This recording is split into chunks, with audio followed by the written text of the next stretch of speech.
Flying is the safest form of travel. But what really happens before a plane takes off?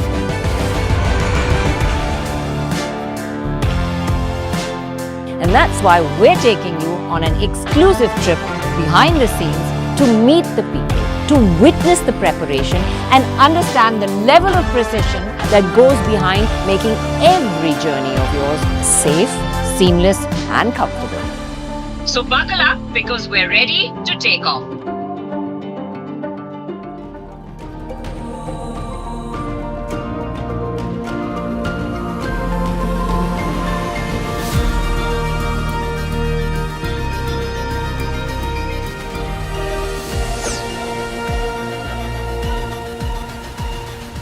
Hello, I'm Renuka and I'm here for me and all our viewers to learn what happens next once the engineer hands over. Hi Renuka, I'm Captain Ronak.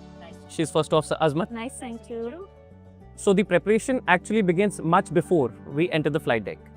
We check everything from airspace restrictions to expected turbulence en route to ensure that this is the safest, smoothest flight for our passengers. So basically it's important that you have enough fuel on board to divert. All the details need to be in place to ensure that everything's functional in case you need to divert, right? You did say we intend to make this the safest, smoothest flight. How do you make sure that it is the safest, smoothest flight? So like I said, our company uses the latest softwares and digital tools to determine the most effective routes, which also gives us good updates on the turbulence and the weather forecast for the routes. Once the flight plan is filed with the ATC, we inform our pilots, our flight dispatchers for real-time monitoring.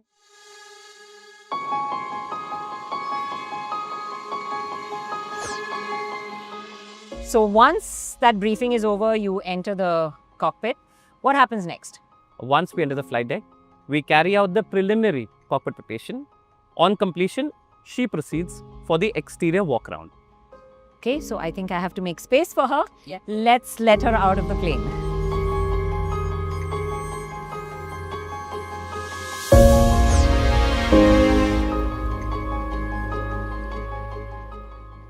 Even though the engineers do check the exteriors of the aircraft before, we do our own exterior inspection, from checking all the probes to the engines to the landing gear. We make sure everything is okay before we take off. So while Captain Azmat is down, what happens next here in the cockpit? So once she proceeds for the exterior walk-around, I would carry out the cockpit preparation and I would take out the necessary charts on our company electronic flight bag. How in the world do you remember all these procedures? Because just this cockpit is overwhelming. So there are a few critical, time-sensitive emergency procedures which are remembered by all pilots. They are called memory items. The remaining procedures are practiced by all pilots in simulators until we remember them fluidly. What is the one check that you would imagine passengers will be really surprised to know about? So interestingly, flight crew are advised not to use cologne before departure. Many times, the breath analyzer machine that we use gives a false positive alarm in case we use alcohol-based items like cologne or mouthwash. Wow, that is something I would never have guessed, but that's a great tip for all of us driving at night as well. Remember not to use something like that, we'd get caught too. That is really fascinating information. Inside the flight deck, the checks get even more detailed. They verified the flight management system, inputting route, altitude, speed, and departure procedure. Cockpit preparation checklist. Occupants and covers, Removed. fuel quantity, 9,000 kilograms. seatbelts, On. PDIRS, Nav. barrel reference. QNH. 10. Everything is checked at pairs, and this is called the challenge and response system. So how many items does this checklist really consist of? So checklists vary depending on what kind of checklist we're doing as well as airline procedures.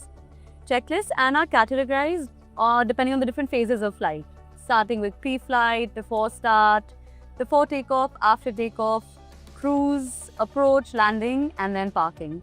In fact, the wide-body aircrafts that we have electronic checklists, which actually allow us to analyze and go through the data in real time, and which also helps in better tracking and contributes to sustainability by reducing paper wastage. Why is this always done in pairs? The checklists are always done in pairs in order to reduce the human error, especially in times of emergency. Also, it helps in better workload management. Ready for pushback.